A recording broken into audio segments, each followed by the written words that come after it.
There is no chance of the welfare of the world unless the condition of women is improved. It is not possible for a bird to fly on one wing.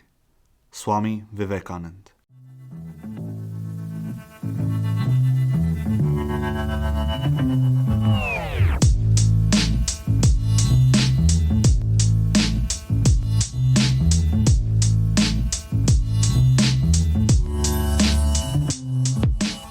Namaste and welcome to another episode of the Vichar Manthan podcast. I am your host Sumit Sharma and it's my great privilege to bring such a project to your ears.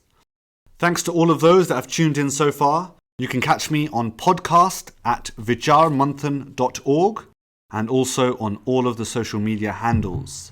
Thanks actually to those tuning in from all over the place, Netherlands, Philippines, West Coast, all over India. I can't believe how far and wide this podcast has travelled so far. I'm looking forward to bringing more dharmic concepts to your ears. On today's episode, we have Drishti Mae, and we are going to be talking about all things it means to be a woman. I'm going to try, hopefully, and understand what it means to be a woman and what womanhood means in the 21st century. Drishti works in mergers and acquisitions integration for a global tech firm. She studied chemistry at the University of York and was still is actually, the NHSF president. NHSF, National Hindu Student Forum, largest student body outside of India. Is that right? Yeah. Brilliant. Drishti, welcome to the show. Namaste, thank you for having me. It is our pleasure. Pertinent topic, I think, in today's day and age, what it means to be a woman, and I'm hoping that you can help me understand that in today's episode. I hope so too. Yeah. Might be a bit of a task. Okay, Drishti, I think for our viewers at home that maybe don't know who you are or are tuning in for the first time, could you maybe help us understand who you are and maybe why a topic like this is important to you? British Hindu woman, growing up in the UK. I guess I started to discover Dharma a little bit later in life. So over the years, having been active within the community, having taken on different responsibilities within the Samaj, I've been in a really unique position to understand not only what it means to be a woman in the Hindu society, but to, what is my place and what are the roles I play in different facets of society, at home, at work, with friends, so on and so forth. And particularly when it comes to roles of leadership, when it comes to how we affect and influence society, I think there's a really interesting space there. Like one, due to the time and the circumstance that we exist in today, but then secondly, which is about this balance of masculinity and femininity. And I've been fascinated for years to see how the different dynamics lead to or affect the flourishing of the group of individuals or people who are associated with a particular organization or a group, how that plays out. So how does the culture that you build, the balance of masculinity and femininity, enable or disable flourishing and the unlocking of human potential? And so it's that inquiry, it's looking for actually female role models that don't become, in essence, men or very masculine. What does a feminine leader look like? And I think that's a question that's perplexed me for quite a while, and it's led me down a particular rabbit hole when it comes to, well, what is womanhood? And so it's interesting you say there about female role models. Do you think in today's society it's difficult to be a female role model without comparing to the masculine elements? Or do you think society is built up in a masculine way and that's the only way in which a female can, be successful? So there's probably a few ways to look at that question. I think when I look at the corporate world, when I think, when we think of what does it mean to be successful in today's society, is there a masculine archetype or, a masculine framework that we're working towards? I would say so. There are countless books out there. There's personal experiences I could share, personal experiences of friends that I could share, where it comes to that appraisal at the end of the year, or it comes to that feedback time. And you will hear things like, be less collaborative and be more assertive, or you need to work less through people and instill a little bit of fear and get people behind you, or lots of different things where women are encouraged to be a bit more aggressive, a bit more assertive, sell themselves, not, in the sense of actually, what is it that you can do? Build your own brand. And those aren't necessarily things that always come naturally. You're always a bit more like, oh, I can't be that person in the office. Right. But what it means to be successful today requires that.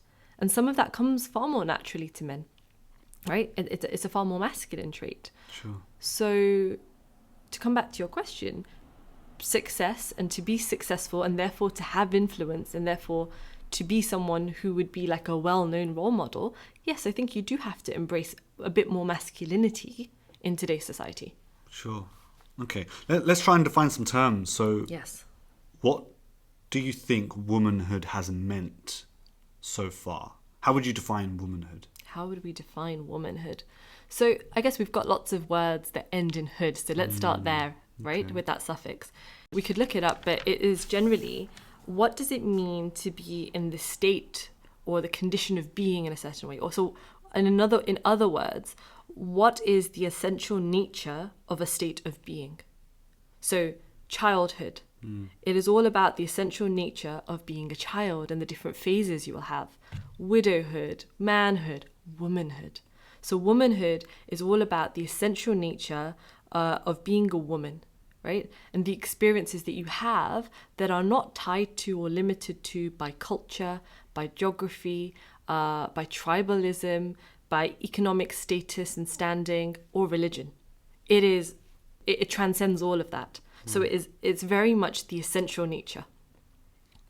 So the essence of a woman.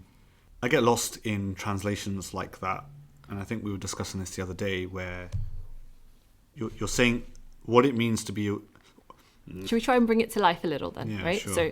So for the women listening in, what is it that they and I will share in potential that you do not? Right? So let's paint it out, right? Ability to have children. Yes, absolutely. So childbirth and the potential for childbirth and pregnancy. Yeah. You're looking for more. I don't know, that caring, nurturing, motherly. So there'll be countless things, right? Thing, yeah. So we will be far more familiar with estrogen. Contrary to popular opinion, our hormones are actually far more predictable than men's. We have a cycle, we stick to it, Okay. by and large. Whereas men can be affected by circumstantial stimuli and actually you can go all helter-skelter. Our emotional faculty, not only do we feel emotions and experience them differently, but we have a wider diversity when it comes to emotions as well, and the capacity that our brains have to feel. Yeah. Menstruation, that's something that you're never going to really experience as a man. Yeah. But there will be women who will experience it, lots of women who will experience it. The ability to nurse a child, so on and so forth. So there's lots of things that myself and other women will share in potential or in experience that you and other men will not have access to. Likewise, there will be lots of things that you can tell me and our listeners about that you will share with other men that I and other women will not have access to. Yeah, I think we're simple creatures, really. Okay, so it's, and correct me maybe if I haven't got this quite right, womanhood would be the lived experience of being a woman in all its manifestations. Yes. Fine. And it's through the different phases of life, right? From right at the start of womanhood all the way to the very end. Right. So the different phases that you would go through would be encapsulated in that. Yeah. Okay, that's fine. And has history always seen women in such a way? I mean, history's been bleak for women, Yeah. right? It's only in the last 200, maybe 300 years we've had advancement in things like technology and medicine, etc. What was it like for a woman prior to what life is like today? Like, we have it the best we have today. Absolutely. Like, look, right, we can focus on women, and we will, given the title of this podcast, but if we look back in history, like look back just at the last 1,000 years, or litmus test, would you like to have been born 100 years ago? No. Would you like to have been born 1,000 years ago? Well, probably not. Right. So whether you're male, whether you're female, whatever you identify as, or whatever you are, life has not been as good as it is today. Look back in history, it's been bad, right? Look at violence, look at homicide, look at the advancements in science and medicine that we have now that we didn't have, 100, 150 years ago. Like just before this, we were talking about like the pill that came out 60, 70 years ago. Like the world has changed. And so going back in history, we've had war, we've had famine, we've had disease. You've had to protect land, you've had to protect your family, you've not had stability or abundance that we do today. So everyone's had a crap time, a really crap time. But women have had it like much worse. Like if you were going to say the short straw, this would be like the shortest straw of the bunch, Right. Because not only did you have circumstance and the situation to contend with. So if there is war, you know what? A man would probably get an axe on his head. But a woman could be, kidnapped, she'd be raped, she could be bartered away, like all sorts of things could happen. Equally, the man would have to worry about the woman. So there's like a whole dynamic that was going on, but it was brutal. Why? And I would say it's not just been society and societal constructs. Even prior to that, it's been our very biology, nature. It is women who have to go through the process of childbirth and historically would have died because of childbirth. Yeah, because things like hospitals and care and all the drugs and everything that make that process a little bit easier today didn't exist. We would have lost so many women in the process. Even 100 years ago, Yeah. Menstruation, like we were just talking about it, like you can have really crippling menstruation, right? We have ways to cope with it now. We didn't back then. So... And that's only maybe in the last 50 or so years, right? Yeah, absolutely. Absolutely. And we're still learning. We're still learning and figuring it out. So I think it's just overall been really, really bad. Like, if you look at the stats, I think Our World in Data does like some really beautiful graphs that you can look at. And you can just see violence, like homicide rates, war, civil unrest, etc. Everything is, more than like, it's just like a straight line down. Right. I think we've got like one or two spikes because of the world wars. Yep. But relatively, we're in a far more peaceful society now. And so I guess we're in a really unique position where we're at like the pinnacle of the potential with humanity. Right. And like I think in the past, like there are definitely episodes we can refer to where we've seen glimpses of heights. We've seen glimpses of not just equality, but equity and balance. Right? But they've been glimpses. They've not been sustainable. Right. But where we are now, where we're heading to, I guess, is where we can create a future that is fair, that unlocks flourishing, but is sustainable as well. Okay.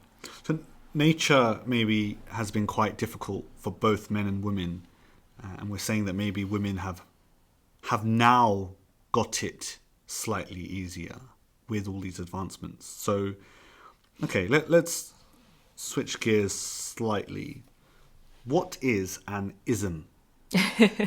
and I say that because of the word feminism. Sure. So, what is an ism?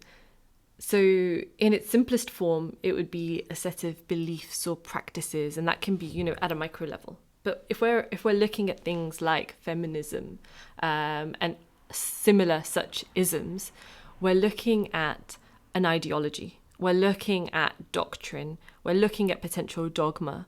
We're looking at, a worldview that we're seeking to spread, a political ideology. Why does that?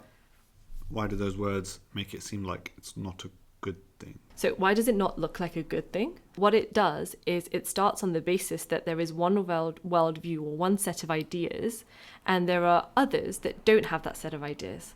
And it's seeking to sometimes create a dialogue, sometimes to say, actually, you're wrong, this is right. Let's explore this ideology.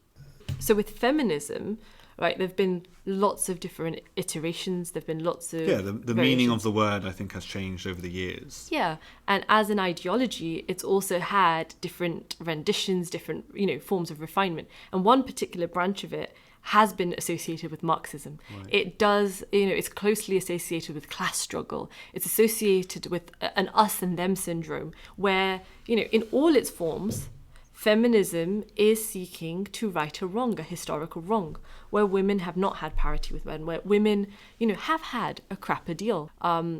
it's not so long ago that women weren't able to vote. Yeah. Women weren't able to own things. We're only now starting to make some progress, I guess, even in the political arena, with having women in positions of, superior influence. Yeah, like if you look at the US now, we've got... Absolutely. And that's still just VP. Absolutely, right? And like, what a momentous occasion, but we're still not really in a space where we've got it as fair and as open, where we can award merit, where we can award, good and hard work.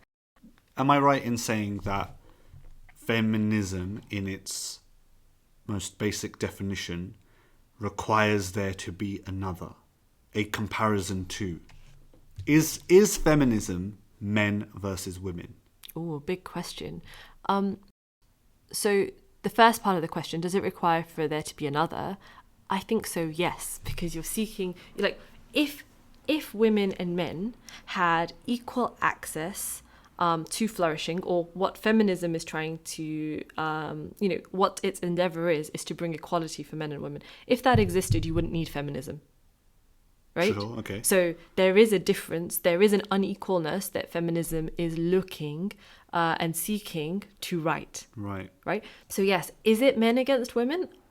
It's more a case of, I guess, the different structures in society and unlocking and enabling equality for women. And once you've got that equality, then the concept of feminism doesn't need to exist. Like, it's balanced now, right? It's things are okay. Absolutely. And like, we can talk about the methods and we can talk about the ways and we can talk about feelings, and I think we should, right? Like, so how we get to the end of, whether it's equality, whether it's equity, whether it's simply unlocking, and this is where I think we should be heading, unlocking the equal opportunity for flourishing for men and women, however they wish to manifest their potential. If we look back in history, feminism has always had to be a slightly loud movement to get attention. If it just started today, and if we looked at like the suffragettes, and if we looked at the acts of violence that needed to be committed, maybe we'd liken it more to terrorism today. Wow. Right? Because there was blowing up, there was, there was violence brought into society, but that was to bring attention to this vast inequality. Right. There will be people listening to this thinking, yeah, damn right, it's what we needed. Burn that torch, But I guess the question we have to ask ourselves today is that the only way to seek that same end? Can we pursue the flourishing of men and women in a different way? So how we get there? Does it need to be something that is an us and them, one and the other? Does it have to feel like something whereby we have an opposition? Or actually, can we build a society together, where we have balance, where we have, where we have dharma? So a balance of whatever the society's needs are that can be expressed and sought by its constituent individuals. Okay. And I think, and I might be totally wrong here, but just through my own experience, trying to understand what feminism and femininity means in today's day and age, there is this underlying concept, I think, that women have been oppressed. And that might be the case. I don't know. I'm not a historian or a scholar. Women have had it bad. Yeah, sure. Have I oppressed women? I hope not. I don't think so. I am all for the empowerment of women. But if we look back through history, that has been a common theme. Do we need to continue that theme? Is that what we need to keep saying? That women have been oppressed and we need to fight equality? Is that the way you think womanhood should continue in the 21st century? Okay. Or do we need to rewrite that? Right. Great question. So if we look at human history and like are traveling away from the past, a little bit like a black hole, right? So imagine we've got this black hole, the darkest ages, and with science, with progress, with better understanding of the world, of one another, with more peace, relative harmony emerging and progress emerging, we've got further and further away from this black hole, right? Okay. Right now, we are at the event horizon, that point where being sucked in by that black hole is, going to become like something in the past. We're going to go past it. Yeah. And so we're at a really exciting time where actually we can start a new narrative and we can start a counter narrative. And I think, indeed, that is what we ought to do. That is what we ought to explore. And not only explore, but relearn some of the things that we think we know. Look to make mistakes and find a new way to express the modern world, our place in it, re-examine our institutions, our culture, what we teach our children. Yeah. There's a whole opportunity here to redefine what it means to be a woman and what the story of womanhood is.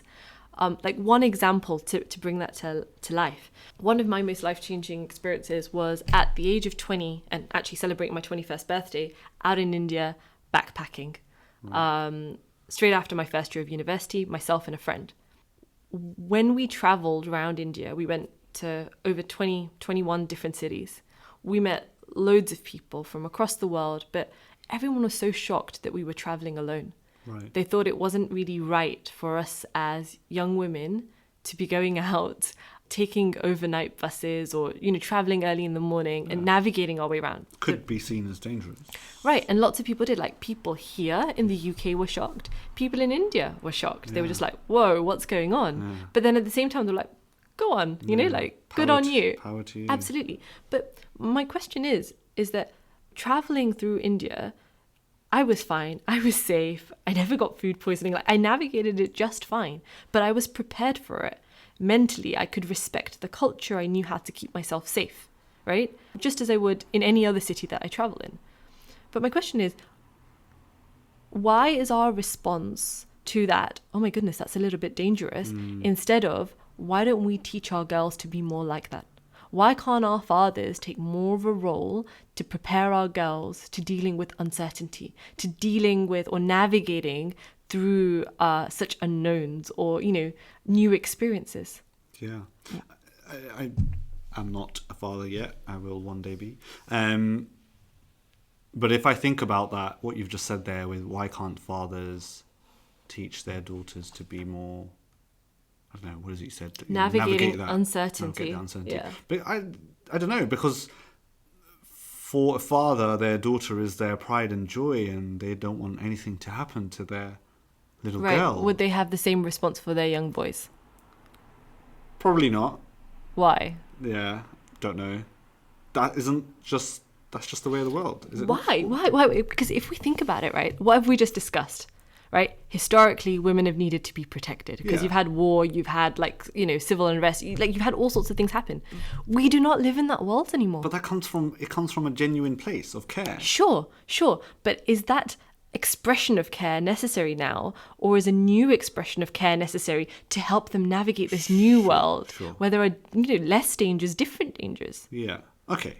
Fair enough. And in the future, when I have a young daughter, I'll be there, right, to remind you of these words.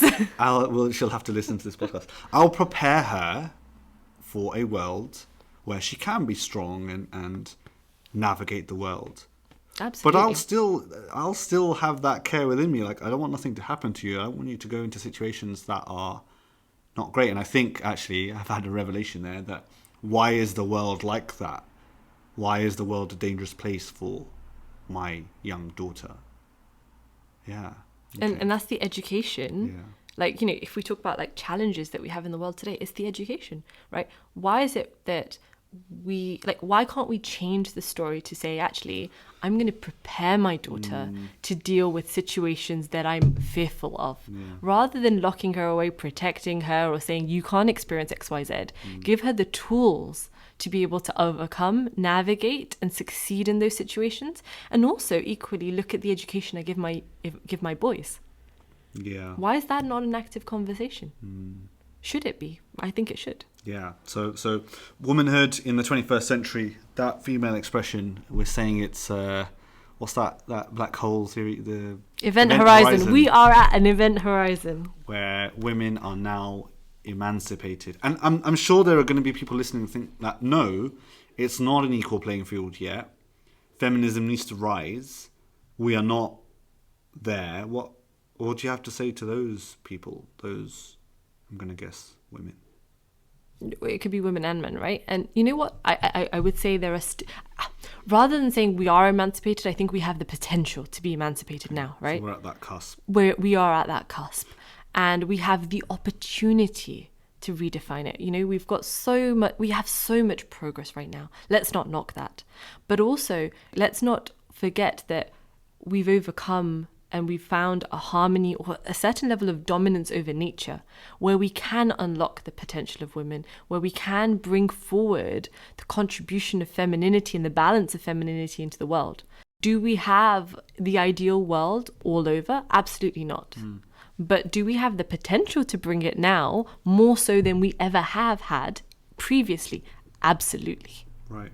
And so things like that have empowered women over we were saying technology has changed so much. Even the pill's only been around something like 50 years, 60 years? Yeah, about 60, 70 years, yeah. Years. So how has that changed what the world means for a woman? Oh my God, massively, right? So, where do we begin? And my very basic understanding of the pill, it's female contraception.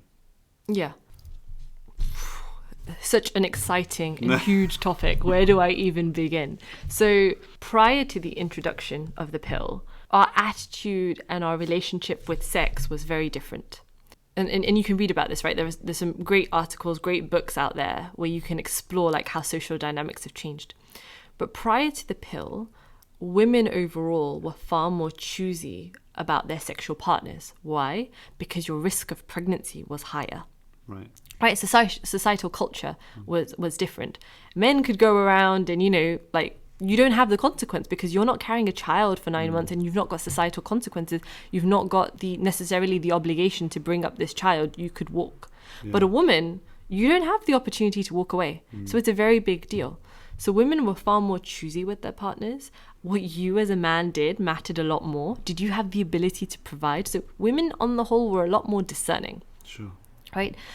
And also, if we look across education and the workforce, we didn't see the presence of women so much. So you might be pursuing further education, then you get married, then you get pregnant, you drop out of education, you'd stay at home, you'd bring up your kids, right? There wasn't necessarily, lots of different options.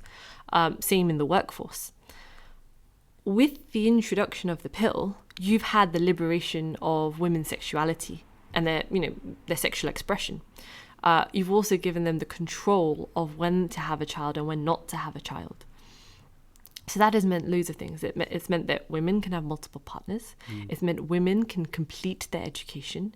It's meant that women can enter the workforce.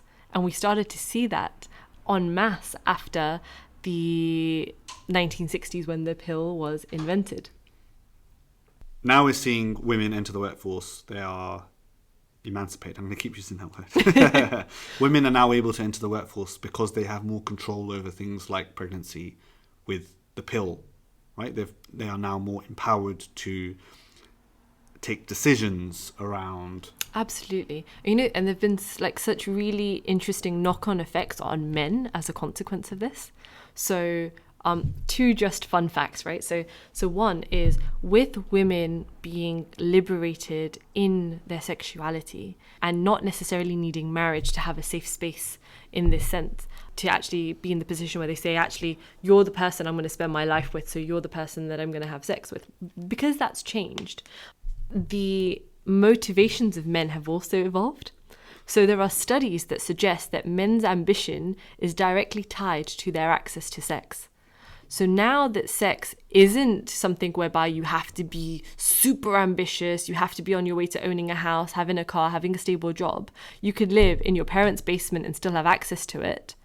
Men's ambition and their success has changed. Yes. Oh dear. Right?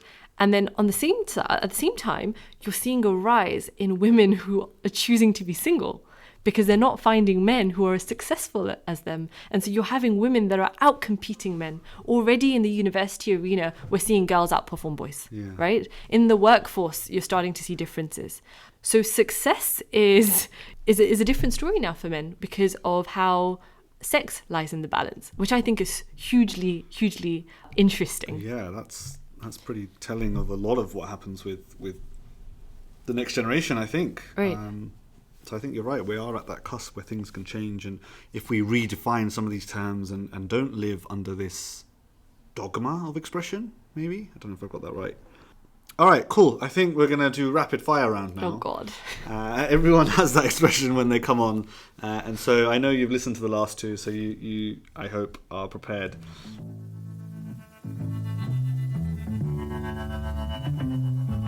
Drishti, what's the best advice anybody has ever given you? The best advice that anyone has given me. So, okay, a quote I always come back to in those moments where, I think I'm at the end of my limit or where I want to have like a good old moan. You can either be a victim of life or you can be the architect of life. You choose. Nice. Okay. That also does my best quote questions for sure. Yep. What goes into your perfect breakfast smoothie? I don't necessarily have smoothies, no, so I opt out of that question. Okay, porridge, whatever. What goes into your perfect breakfast?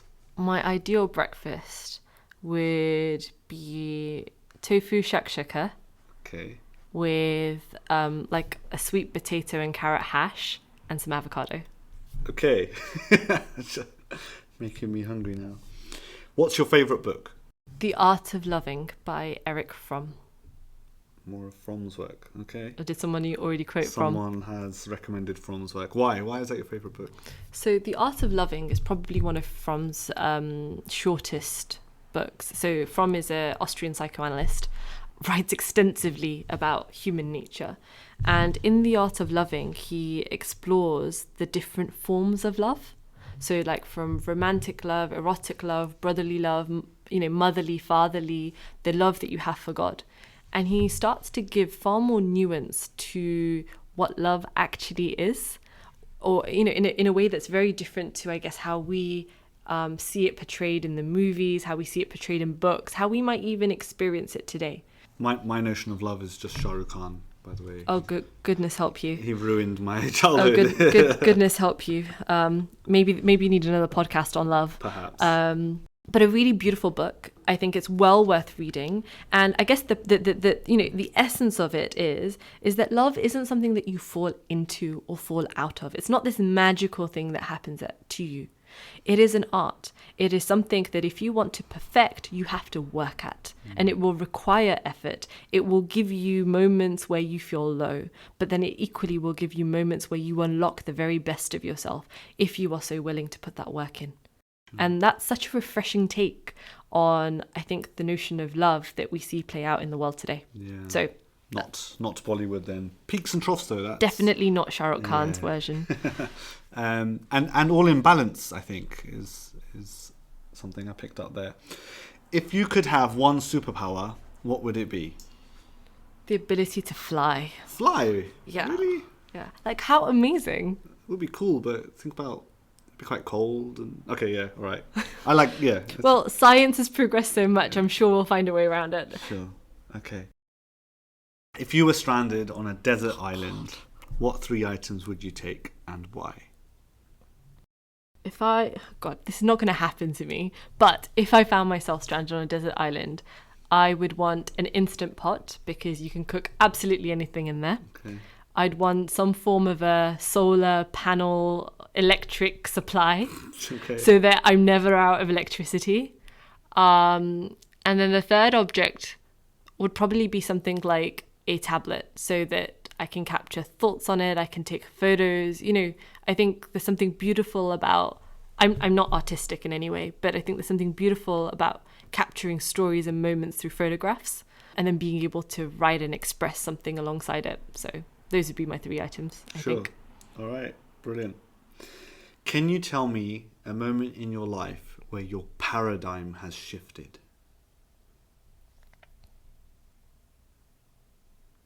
And maybe for those at home that don't know what a paradigm shift is, I mean, you only sort of understand once you come across like a massive moment in your life, and that could be something like getting married, giving birth, experiencing a death. I don't know. So, Drishti, for you, what's that one big moment? Massive paradigm shift. Probably at the age of 17, realizing or understanding that our notion of God doesn't have to be the Abrahamic notion of God. So that actually, in simple terms, you could take an atom, split it down into its into its constituent parts, keep going, arrive at the very smallest part, and you could call that God. Or you could take the universe in its entirety and refer to that as God. That blew my mind at that age, and I think it changed the way I see everything. Wow. Beautiful. Okay, we've got a couple more questions. What does sustainability mean to you? Dharma. That's a cop-out. We had that on the first episode. So please go listen in to episode 1 to find out more about Dharma and therefore sustainability. All right. Clever clogs. What does Dharma mean to you? She's going to say sustainability. So Dharma is the balance in the laws of the universe that allow the universe and everything within it to be sustained. So what does that mean and how does that play out? It is the principles or a set of principles that we can apply in this life that will allow society to progress, for human flourishing and well-being to continue, but not only so that you and I can enjoy it, but that generations after us can enjoy it. And in that way, it is sustainable. It will not diminish after a generation or after 2. It's progressive in that sense. And so those principles, as was mentioned in, I think, podcast 1, you have heat, meet, and breathe. By exercising those, you are getting closer to a sustainable expression of living, and therefore Dharma. Brilliant. Well put. We'll let you off that one. Okay, here today on the VM podcast, I want you to make a commitment that brings you closer to Dharma, that makes you more sustainable as a person. So is there something in your life that you've maybe been meaning to do? Is there something that we can hold you accountable to? And I mean, it's for your own flourishing, but can you commit to something here today that you will change, that you will endeavour further with? I wasn't expecting this. Yeah, no one ever is. And that's what it is. It's the VM podcast. You can email us at podcast@vicharmanthan.org. I'm buying you time here. I know. What am I going to commit to? So I think, something that I know but don't necessarily practice is to grow in your capability, to grow in your skill and your character, and therefore to unlock your flourishing. It can't just be an intellectual or an experiential exercise. Like, to have a strong mind, you need a strong body. Yeah. And so that requires time, effort, and dedication. It can't be deprioritized. And I think it's something that I'm often guilty of. So my commitment here on the VM podcast is to listen to my body more and to exercise and move in a way that will strengthen not just my body, but also strengthen my mind. Interesting. So that's something like kickboxing, martial arts, or maybe more yoga and pranayams? So yoga and pranayam, I think, is already integrated into my routine now. I think it's more about being consistent with exercise classes or, workout videos, but also running and building that endurance. Like, I can sprint for you, but I could not give you like a cross-country run at the moment. Right. So it's developing that. Brilliant. And I think that's quite beautiful too. So I firmly believe healthy body, healthy mind. And if one is lacking, it has a massive impact on the other. And so, if you're trying to improve your intellectual space, you need the body to go along with it. What do you do to look after your body? I try to keep a rigorous workout regime, kickboxing, running, some yoga. I heard something recently about, they asked, who is your best friend? And, my mom, or whatever, right? And an answer that someone gave was, your best friend has to be your body. Because you enter this life with your body. The only constant you really have is your body. So you need to put that in its most pristine condition, and that has a knock-on effect on everything else in your life. Absolutely. Brilliant. All right. Well, that was the end of the rapid fire round. I hope that wasn't too strenuous for you.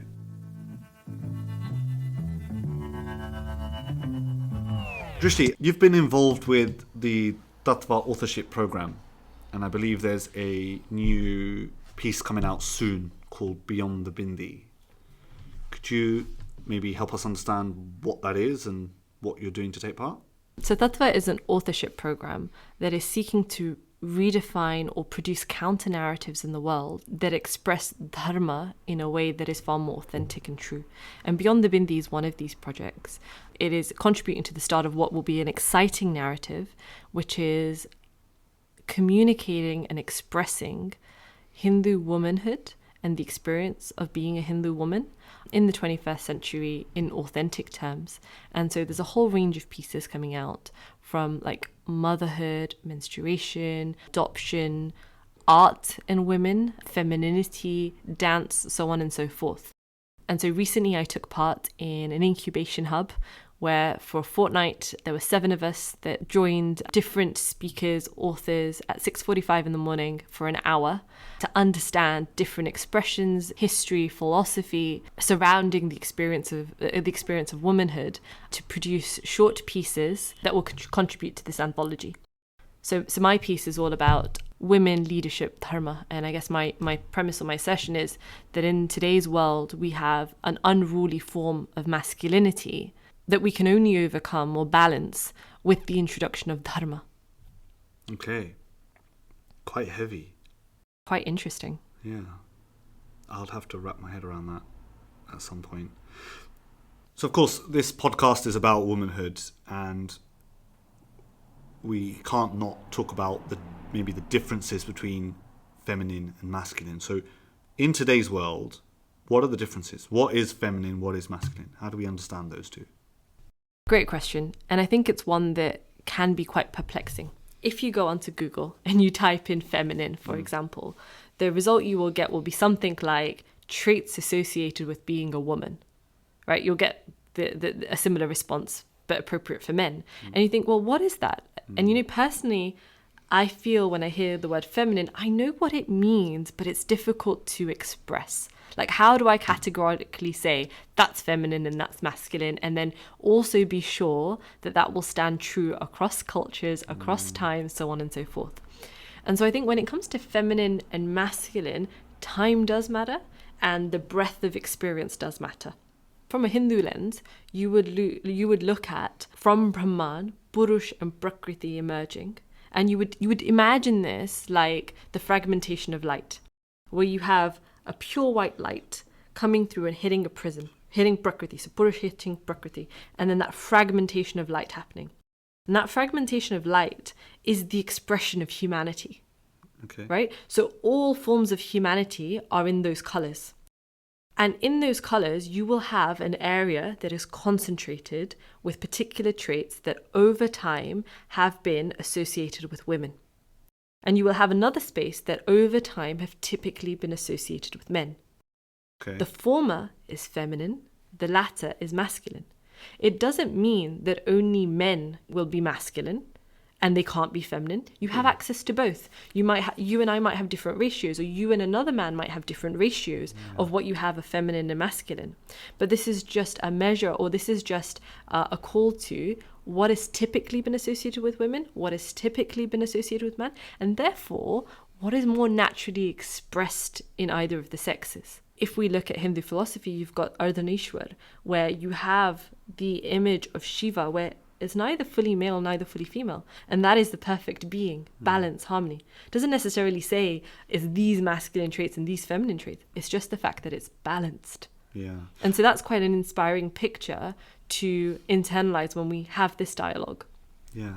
I think what you were saying there, but typically some of these traits belong to men and typically to females, with the understanding that there is some overlap, there's some fluidity in what you can express. So sometimes you will hear it said to a man that, oh, he's in touch with his feminine side. Yeah. Or that woman is displaying masculine traits. So who decides what these traits are? And so, okay, you said over the test of time. Who, how, where does that come from? Yeah, and like some of those expressions might just be contextual to today. So there might be some traits that we really strongly associate with women, and that's why we say that a man is in touch with his feminine side.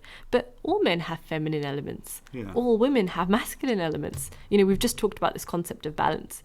I think as a reference point, if we wanted to begin, I'm not recommending this book in any way, but there were two guys who said about something called the Athena Doctrine, where they went out across the world and polled across cultures, across different geographies, what is feminine, what is masculine, and what is neutral.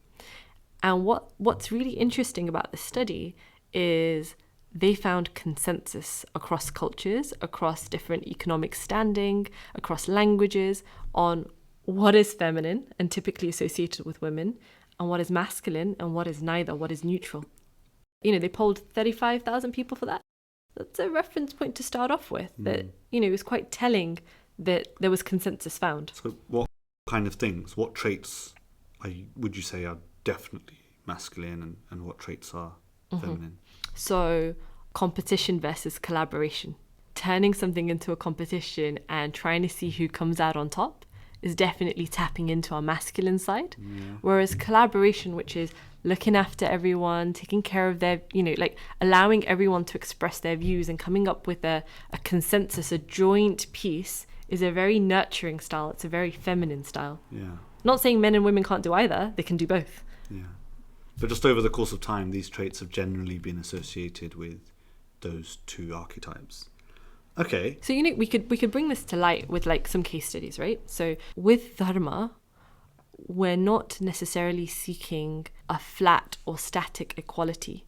We're seeking the opportunity to express what is needed in light of circumstance and situation. So we've had glimpses of this in our history. Let's take India as a case study. We would have gone from a hunter-gatherer society to an agrarian society to then building cities. And there would have been a level up each time in terms of the sophistry required. And through that, you will need different skills and different traits to manifest. At some point, you would have had to be a bit more analytical, aggressive, organizing. These are far more masculine traits. You would have had times where there would have been invasions and the need to protect would have been strong. And looking back in history, you will see women who have been warriors. India and Greece, I think, have had women as the king's guard, right, to protect the women. Why? Because men weren't trusted to be the king's guard. So women were as the most loyal of soldiers. We had that in history, right? So women were warriors. They took up arms. A more contemporary, or a more recent example than that would be Jhansi Ki Rani, that we're all familiar with. So you've had this necessary expression come into manifestation in our history. Equally, in times of relative peace and stability, you see lots of female scholars on par with male scholars. So you've also had that expression depending on, in harmony with where society was at the time. Makes sense. So displaying the traits required in the time of need, be they masculine or feminine, that's you serving your Dharma to the world, right? Doing what's needed at the right time, in the right place. Time and a place for everything. Do women need men? I mean, look, you've got IVF, artificial insemination. Now you've even got artificial semen. So in 100, 200 years' time, what is a man's place in society? Great question. I think society needs men. Okay. So there may be some women who would feel that they don't need a man. But if we look at the transmission of knowledge, of culture, if we look at the family unit, if we look at what society needs, you need both. You need a balance. This isn't a gender war or a sex war where it's one over the other. That is not dharmic. In Dharma, everyone has a place. Everyone has a use. Whatever your skill capability, we're all here to grow our character and our skills. So I think it's a case of, rather than saying, do we need men, do we not need men? It's, can we create a society where we have worthy characters of contributing to society? There is no chance of the welfare of the world unless the condition of women is improved. It is not possible for a bird to fly on one wing. Swami Vivekanand. What do you think about that? It's absolutely true. Yeah, we need balance in the world. It's not, and I think we've discussed that in detail. It's not men versus women. It's for the flourishing of society. And of each individual. Yeah. Okay. So what does womanhood in the 21st century look like? Now that we are at this event horizon, now that we are at this cusp where we can redefine what womanhood means. To the listeners at home that are thinking, okay, heard the podcast, I'm on board, but what can I do in my life that keeps propelling this idea of the new woman, the new age of the woman? So the space and the time that we are in, and the position and the potential we have right now, is unprecedented. We have never had it this good, ever. And so that brings with it like a whole new unknown, a whole new space to explore, right? And I think this is where we see the role of Dharma and the potential of Dharma to manifest. So how do we embrace Dharma to navigate this new world, this new opportunity? Well, for us as individuals, it comes back to our knowing our responsibility, building our responsibility, and knowing our duty. How do we do these things? We build our skills and we build our character, and therefore we build our capacity to give more. And as we do that, we will automatically pursue Dharma. We will automatically pursue this balance in the world. So we can cultivate new wisdom, we can cultivate new norms, we can, reshape education, we can change the way we bring up young people, and thereafter start changing institutions. Start changing what does success mean in the corporate world. We can take inspiration from some of our ittihas. Arjun is a great example. The world's greatest warrior, the most masculine of men, who goes and then learns everything it means to be feminine. Learned how to dance, I think it was Bharatanatyam, right? Yeah. This is when he was Brianalla. Yes, and when he goes to learn from Indra. So Indra takes him up to Devlok to learn all of this, because and his instruction is to understand humanity and the nature of living. You can't just know the masculine. You must also know the feminine. So in today's terms, that would be like imagining an SAS soldier learning Bharatanatyam. Like just have that image in your mind. Yeah. The absolute equal pursuit is required. And that is what Dharma will give us. And we can draw inspiration from like our ittihas and glimpses that we've had in our past. But the challenge for our future is, how do we make that sustainable? How do we sustain it now that we are at this event horizon? For us as a society, exploring, relearning, but creating a counter-narrative is paramount, right? What does this new story look like? What are we as women going to contribute to the world? What will the balance of femininity unlock for flourishing for everyone? And so I think we have the opportunity to celebrate where we are. I think it's been iterated, but I'll reiterate it once more. We have never been here before. It is amazing where we are. So let's really celebrate it. And I think women will naturally have to lead this expression, but it will also require men who understand this, right, to contribute to this new counter-narrative. What this looks like, how it will manifest, I think Dharma can give us a guide and wisdom in unlocking this, but it's for us to tell and it's for us to build. Brilliant and very well put. Thank you, Drishti, for coming onto this podcast and helping me understand what it means to be a woman, what womanhood means and has meant, and what it will hopefully continue to mean in the 21st century. For all the mothers, sisters, daughters out there, is there a nugget of information? Is there one thing you would like them to take away?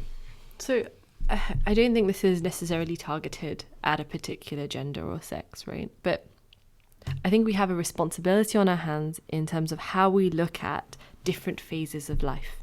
So we spoke earlier about the father's duty in preparing their daughters for the world and, teaching their daughters how to navigate uncertainty and, having a bit of parity with how they raise their boys. But equally, we as a society have different phases or different episodes of womanhood that we need to reframe potentially, right? So we talked about success in a corporate structure, but we didn't touch on motherhood. We didn't talk on like menstruation or any of these different phases. And so today, motherhood can be seen as a career break or taking a step back, and almost seen as slightly negative because of our current notion of success. And I think we have to seriously challenge that. The process of motherhood is so beautiful. The ability to not only bring life into this world, but then to teach it, to be able to give it the tools to understand the world around them, giving that to children is so important. It's hugely important. Between those formative years, we're literally shaping what type of a human being will manifest in the future. Why is it that that is discounted or looked down upon or seen as like taking a career break? That is far more intensive than any career could be.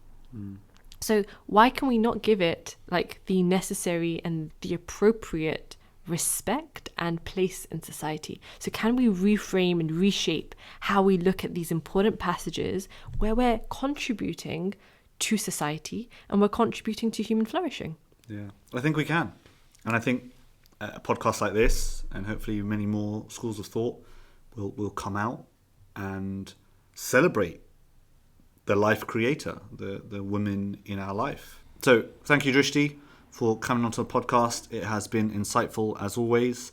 I think you've helped me understand what it means to be a woman, and maybe our listeners at home further understand what womanhood in the 21st century looks like and how we can be a part of that productive, flourishing society that respects, honours, and liberates women. And so to all of those listeners at home, if you have any comments, if you've agreed or if you've even disagreed with anything that's been spoken about today, I want to hear from you. You can catch all the details in the description below. To all the young women listening, and I think men too, celebrate the divine within you. You are no longer reliant. We are in a new era, a new age where we can redefine what some of these terms mean. We don't have to be lost in the past with definitions. It's a new world, and I challenge you to bring that forward in your own unique way. The divine feminine. My name is Sumit Sharma. This was the Vichar Manthan podcast, and I look forward to bringing more dharmic concepts to your ears. Namaste.